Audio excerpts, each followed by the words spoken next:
everyone. Thank you so much for coming. We're very, very excited to welcome you to McNally Jackson tonight. My name is Emma. I do events here.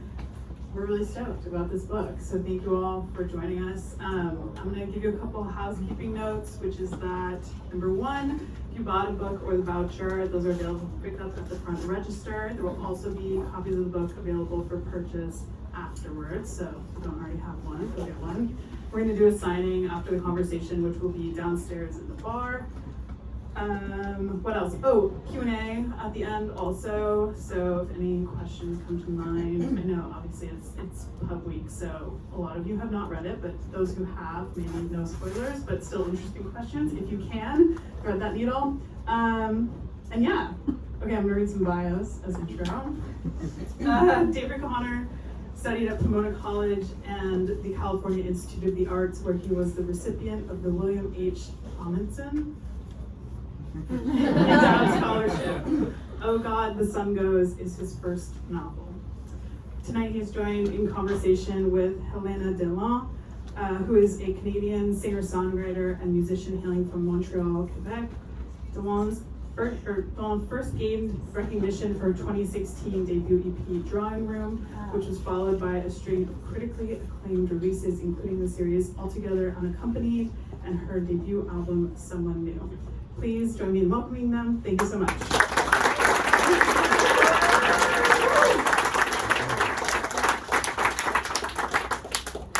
Well, thank you everyone for being here. This is so cool. This is my first book. This is my first book event, really. This is the launch of Oh God, the Sun Goes. I want to thank some people before we start. I want to thank my parents, Sharon and Brad. Let's give them I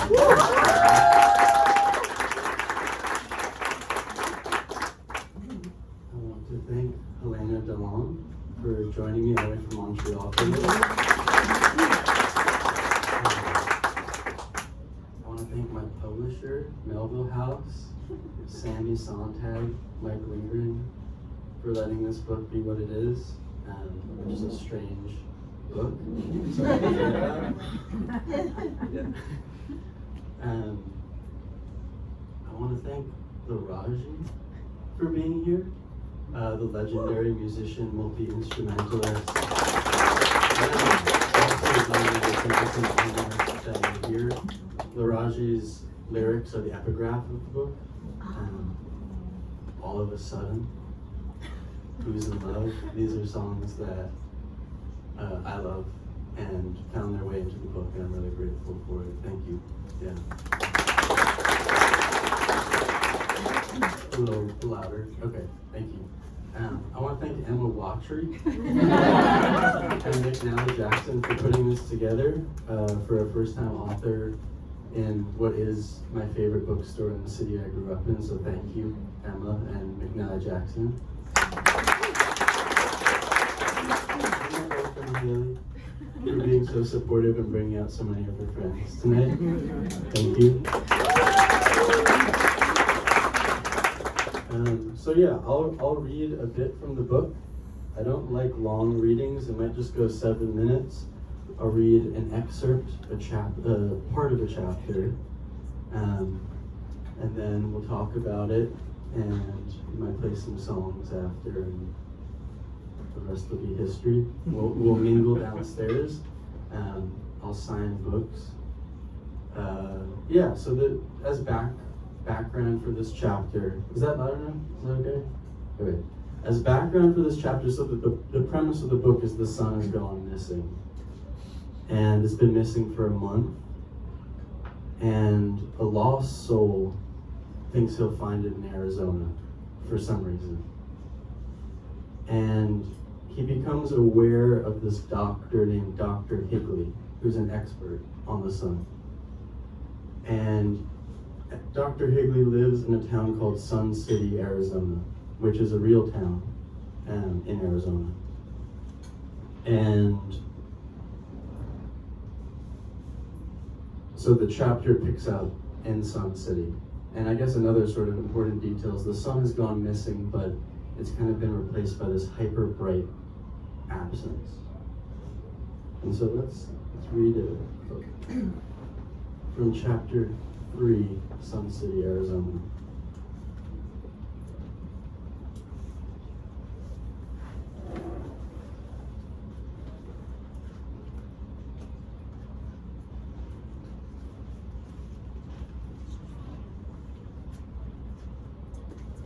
Sun City, Arizona. A city emerges from flatness, like floating, like falling slowly asleep. If the town of Sun City appeared as a vision in a dream, it would most likely be a daydream, and it would most likely be a town where all the houses are the same, more or less. The lawns the same hue of green, the streets aligned in the same way in each corner of the grid. At one end of town, there would be a golf course with a large water fountain at the center, a man-made lake with ducks and lily pads and reeds along the side. At the center of town, there would be a post office, and a post office employee standing outside the office waving. In the corner of his eye, there would be a reflection of a bird traveling at a few hundred feet above ground. The bird's vision taking in an aerial view of the scene, which reveals a town in the shape of a perfect O, a circle of houses surrounding a radial center and expanding out towards the desert in perfect symmetry. A sun city, indeed, a town in the shape of a sun. If Sun City appeared in a dream, it would be a dream induced by the heat of the desert, or induced in a state of delusion brought on from driving too many miles. If Sun City were a town in a dream, it would be a town that doesn't make sense in the desert, too round, too green. If Sun City were a town in a dream, it would be a retirement town and all of its residents would be over the age of 65. They would drive golf carts and wear similar shirts and make jokes whose punchlines ended with immediate laughter. The laughter would start violently and then trail off as everyone caught their breath. If Sun City were a town in a dream, it would be a desert town, a sleeping eye, a flattened sun. But Sun City is not a town in a dream, but a town in Arizona, in the northern bounds of the Maricopa County line, just 20 miles north of Phoenix, a few miles farther from Tempe. Is everything all right? A voice asks as I step out of my car into the asphalt parking lot. A man stands at the center of the asphalt, a pair of binoculars in his hands.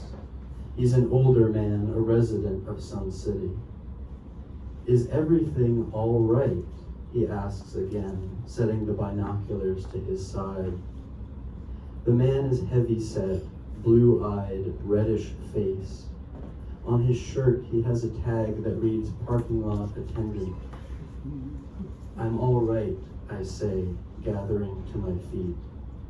Just here to meet somebody.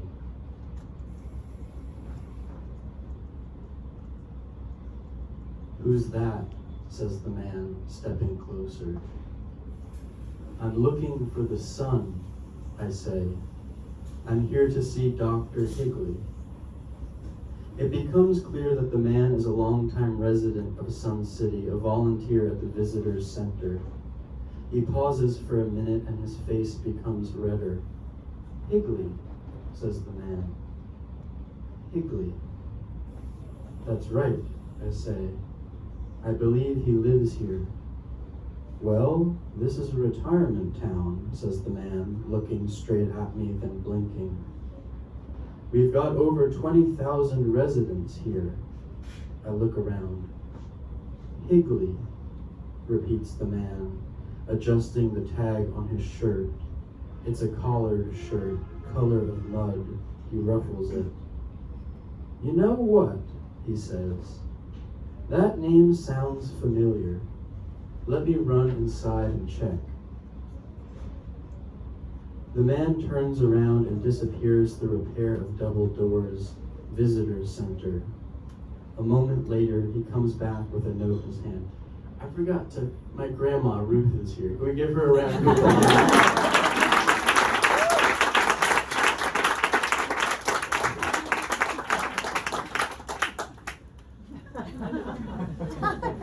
Thank you for that. She's probably thinking, why is he wearing that hat?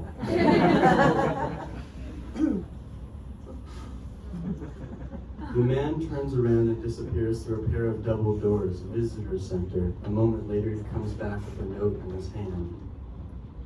I got a hold of his wife, he says, Martha, slipping me the note.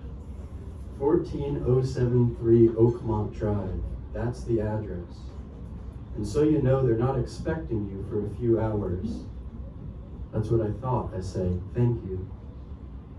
If you've got time, adds the man in a low voice, there's somewhere in town I think you should visit. It's not far from their house. Good place to pass an hour. Sure, I say. It's the Sun City Museum, says the man. Good place to pass time. Okay, I say. I'll think about it and thank him. Just to pass time, says the man, smiling. I nod and head back towards my car, and the man returns to his post and reaches for his binoculars. He waves as I leave the parking lot. Just to pass time, he yells again, waving. A minute later, he's gone. A minute later, I'm driving through the middle of Sun City, past one-story bungalow houses and rooftop satellite dishes and sprinklers in yards twisting in precise mechanical spasms, relieving the grass of its dryness and heat.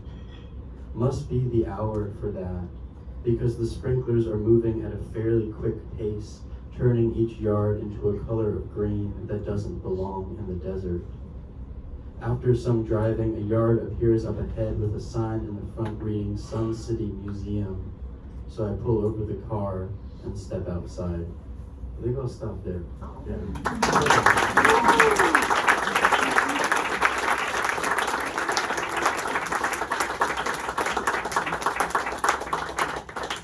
So I know you've got some questions for me. I have a few questions for you.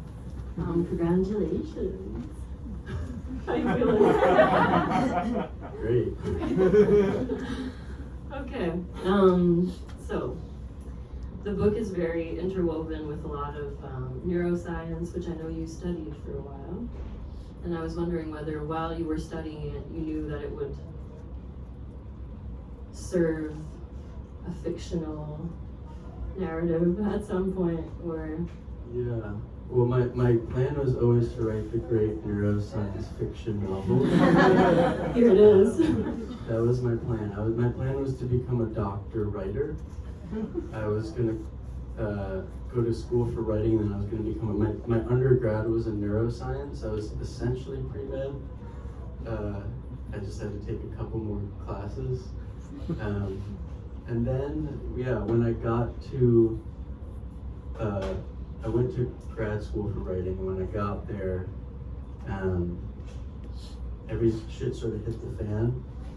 I was going through a terrible breakup. Someone who was very close to me passed away.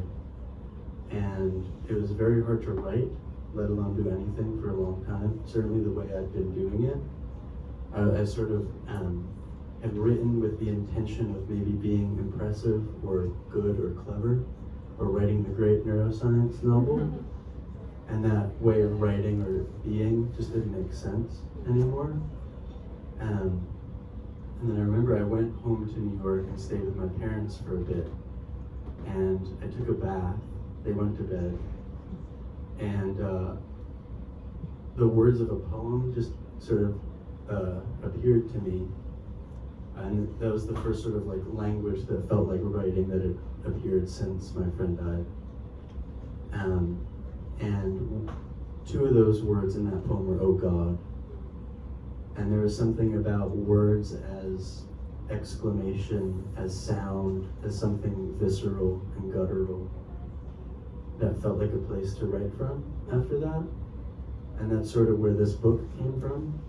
I don't know if it's the great neuroscience fiction novel, I don't think it is, but I think it's truer to that feeling, to that sort of senselessness that happens in those kinds of moments. And that's really where the book came from. As far as like neuroscience, I wanted to still have some of it, but I sort of viewed this book as like neuroanatomy as a setting for the book, as opposed to some sort of magic school bus didactic location. It was more, a book is set in revolutionary France or the Civil War. A book can be set in the mind or in the brain, and that was kind of the idea. As a way through sorting through this kind of senseless atmosphere. Yeah, it's amazing that from a place of grief where language felt insufficient came this novel, and I think that idea is very present throughout. And Definitely, yeah. I think certainly I was interested in language that is trying to express something inexpressible. There's a lot of like exclamation, there's a lot of just letters and sort of like a child who's forming language and learning letters and learning sounds and wanting to express something that they can't, was the kind of language I think I was trying to get into with this, in order to tap into that feeling that felt true. Yeah. it's incredibly emotional. It's really I've rarely read something that felt so close to non-language, almost like in the Okay. Isn't that's a very special gibberish. No, like a very special thing to be able to take that place of not being able to do anything, and it's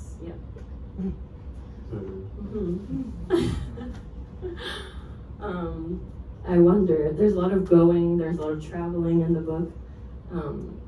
So were you in Sun City I was, yeah. before or after deciding that it In would? between. Okay. Yeah, like Sun City, when you read the book, which I'm sure all of you will soon, is like this very trippy town in Arizona that is a retirement community that was built in the 50s, that is kind of so divorced from where it is built on. And it's maybe one of the most, the Sun City chapters are some of the most fantastical in the book, and yet actually the most accurate, I actually did research and went there and this is what it's like.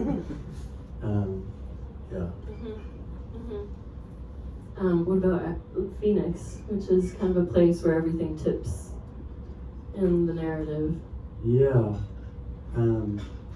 Phoenix? Who here's been to Phoenix? Nice.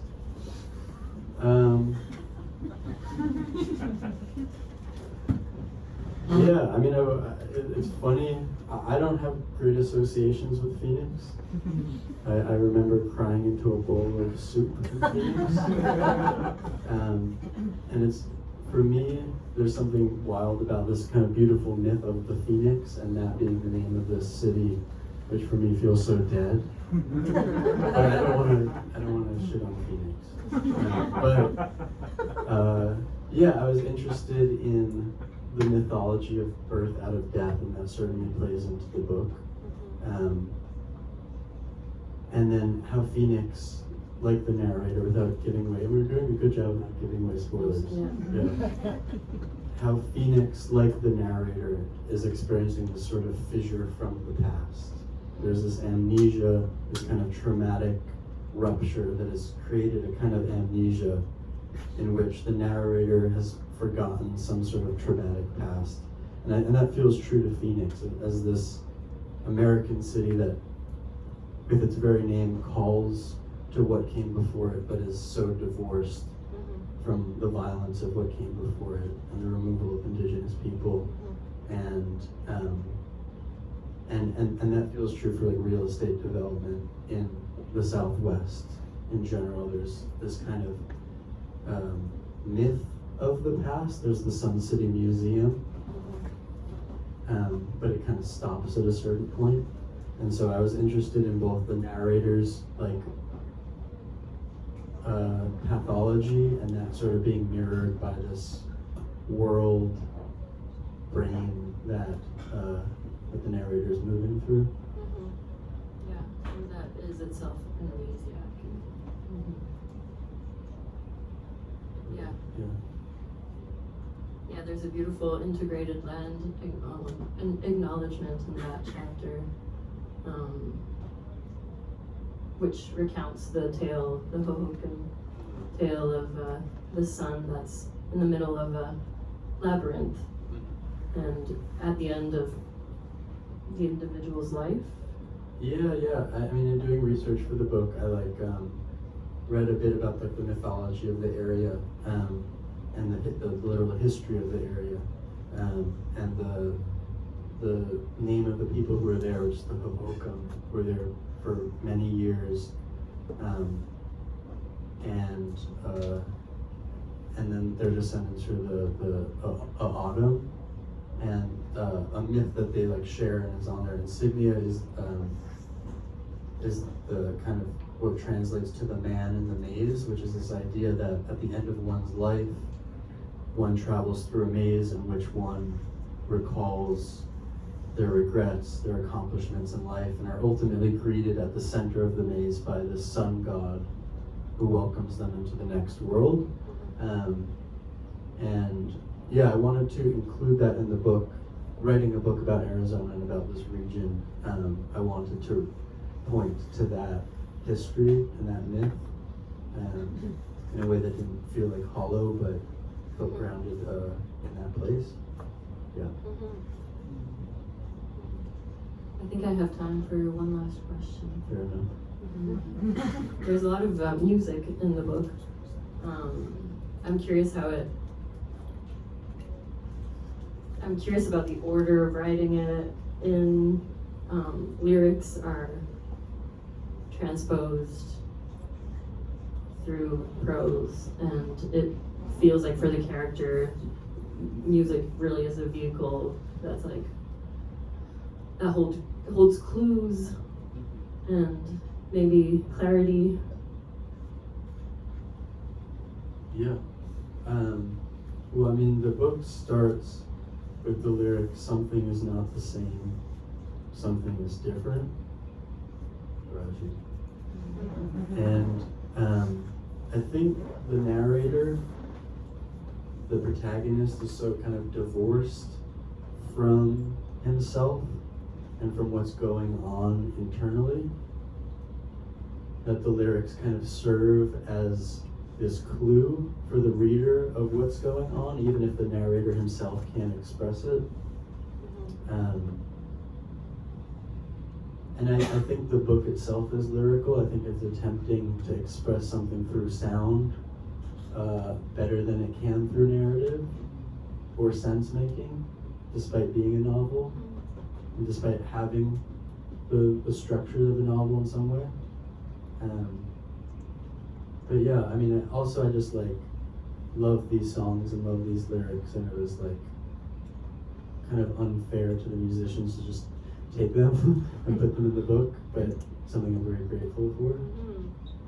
I'm curious too, not to turn the tables, but maybe we're starting to switch towards you, because you're about to play some songs. Something's about to turn here. I'm curious, because I know you read quite a bit. I remember I gave you this book by Annie Dillard that I gave you The Writing Life and Teaching a Stone to Talk. And I know that's factored into your lyrics. So I'm going to turn the tables on you now. Amazing. And ask you what literature does for your music. In 5 words or less. Just I feel like it's you know, it's so much about the aha moment that is part of reading and exposing oneself to different art forms, but literature holds so many of those, and it's frequent for me to cite authors, you know, through which I've had that aha moment, or just because they say it so well. Like, for example, the Teaching a Stone to Talk is a collection of short stories, essays, and one is called Living Like Weasels, and it's a beautiful short essay about Annie Dillard encountering a weasel on the path in the forest and kind of having this moment because she was available to, you know, noticing it, and then there was the like, she describes it as like tapping into the white noise of each other's brain, and it's this whole thing that I think describes running into wildlife pretty beautifully. But like Living Like Weasels just has a beautiful musicality to it, to me, and so has made it into one of my songs. You want to play that song? I could. Okay. Maybe you can play whatever you want, and then Yeah. we could do some questions and then hang out. Does that work? Okay. Cool. We have music now.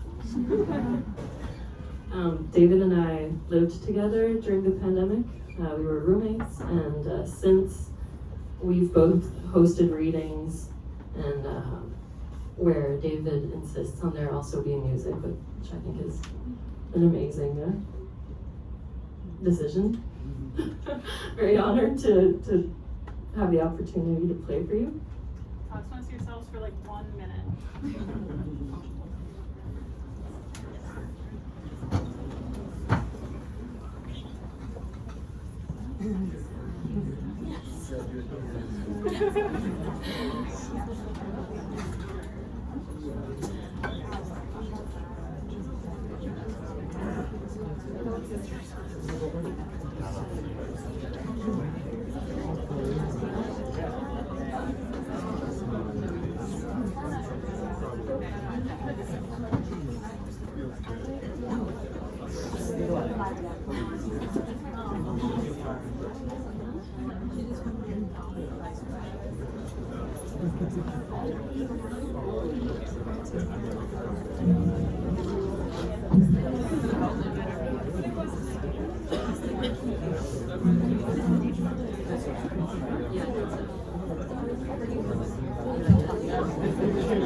I'm no opera singer, so my voice doesn't project all the way to you. Alright, to those who are familiar with Montreal, there's a huge population of raccoons on the mountain, and this song was inspired by that, amongst other things.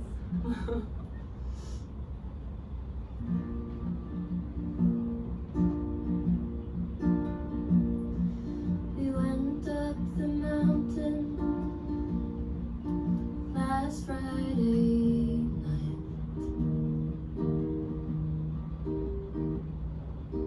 All of the animals were out in plain sight.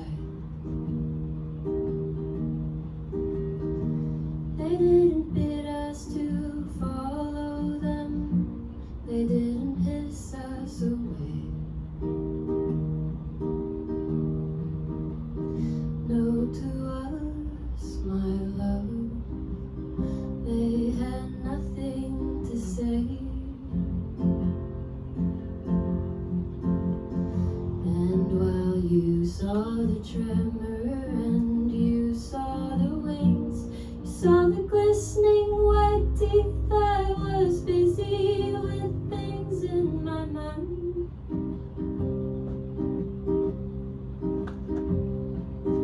Things that I tend to as though to survive. I'm not proud I was asking you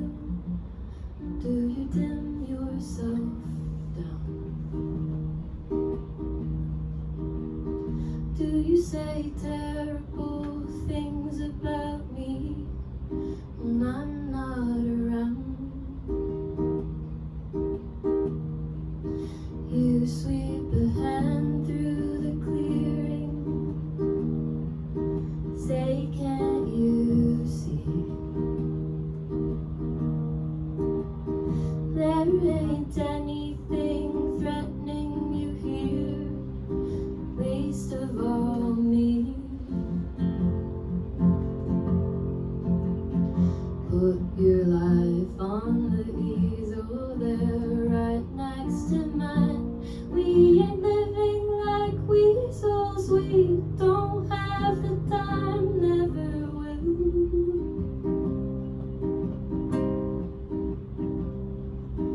All of the creatures made for the dark woods whooping, that's what I heard. What if the easel fell over and the paintings were burned to a crisp? Nights like these I can't quite tell the fear from the weird.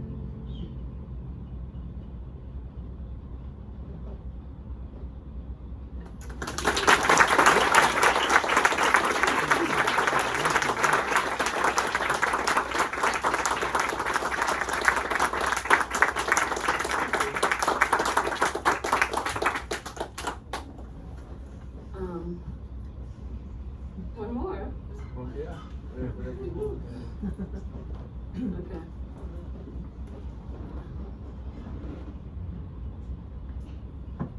I'm hesitating between two. Swimmer or springbok? Yes. Springbok? Swimmer? Summer. Someone said springbok. Springbok? Okay. Newish song. It's called Springbok. It's about also Montreal. Wondering whether I've done my time there. All right.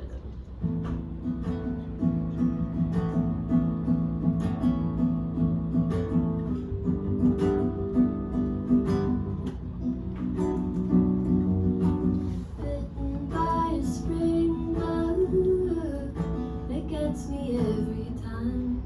This year I'm on my own and the buzz is all mine. When it starts getting fun, its poison makes my blood rush. Past lives walk by and I blush. They ask to sit. I try leaving fast enough to outrun them. Remember that's a bad plan. Their thing, not mine. I can't decline.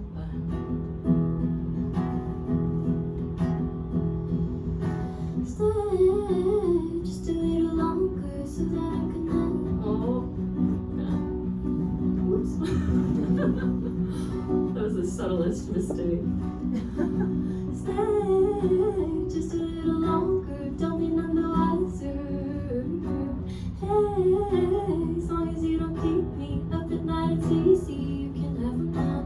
Stay just a little longer so that I can never. Hey, as long as you don't keep me up at night, it's easy, you can have them on me.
Q&A, if anyone has cues.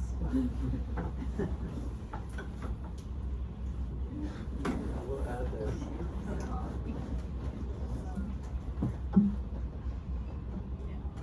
We'll add that he's got an new album coming out, on which that song features in a few months. And we'll be back in New York in a few months. The show in November, Yes. which, so if you all want to hear more of that. At Brooklyn Rail, is that right? No, Williamsburg Hall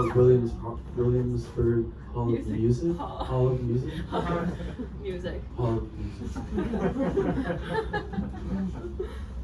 Williamsburg.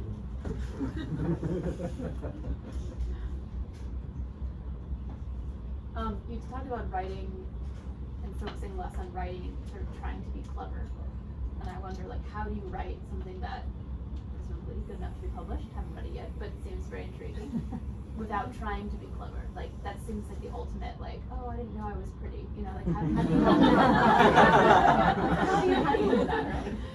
Okay, so yeah, the question is like, how do you write something without trying to be good or clever and actually get published?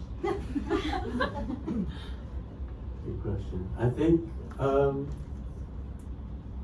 mean, I'm trying really hard to like write something that like taps into something that feels very true and that like requires discovering language that doesn't feel like overwrought, and so it requires like finding words and sentence structures to express something that doesn't feel like bulldozed over already. And I think certain publishers like Melville House have an eye for that kind of thing, who are interested in something that isn't simply commercial. See that? But I don't think it's as easy. Yeah.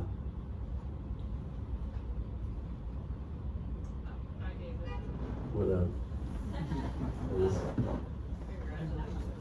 Thank you. I have a question about your process, because we were living together in the house where you wrote most of this book for a bit, and you used to take a lot of naps, I noticed. That's So it's not much kind of like out in front of everybody, but you did, and not true, never mind.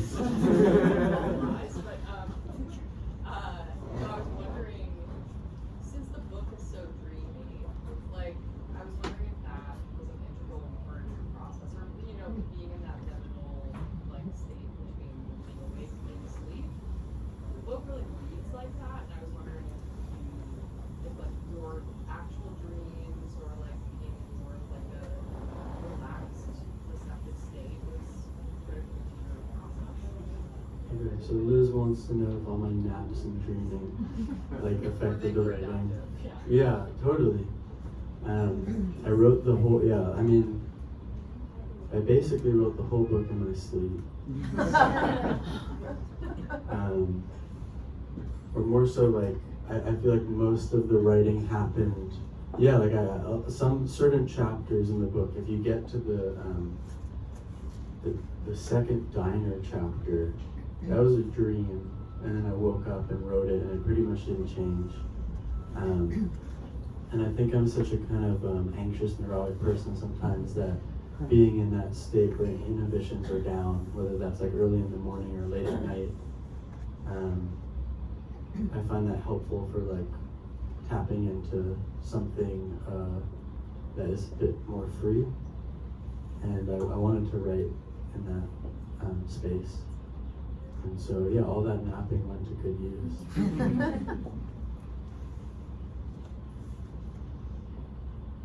So earlier, just now, I think you were describing the protagonist moving through, like, Arizona, I guess, but you used the phrase world brain, and I would like for you to, I guess, explain that concept, I guess, as thoroughly as possible.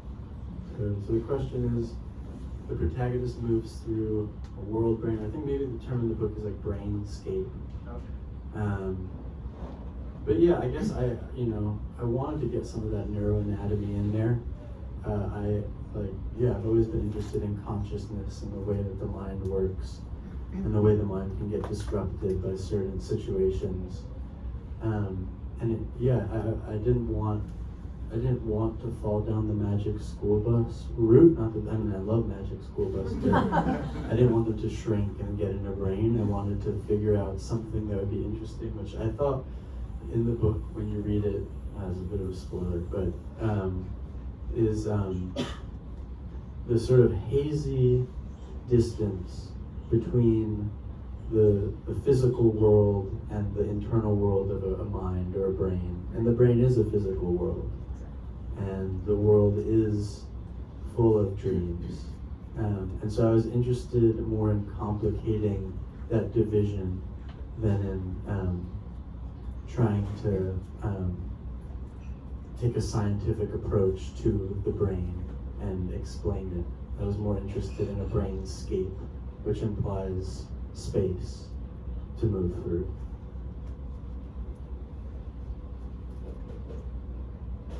Hi, David. Hi, Congratulations. I have a Thank you. question about the presence of food or drink in the book. I haven't read it. Are there? Is there any food or drink in the book? Yeah. Lots of eggs. Eggs.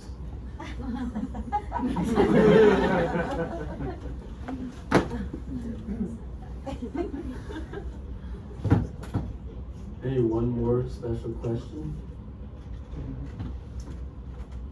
Uh-oh.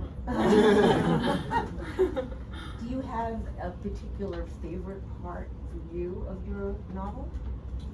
The acknowledgements where I thank my parents. Good answer. Yeah, I got the creative bug. My mom was an actor when she was younger. She was a child star in the Music Man theater. So yeah, I've got some creative bug from my parents. I've got the sort of nebulous, wiry brain of my dad too. So I'm grateful for that. Yeah, good last question. I think I'll be signing books downstairs. Yeah.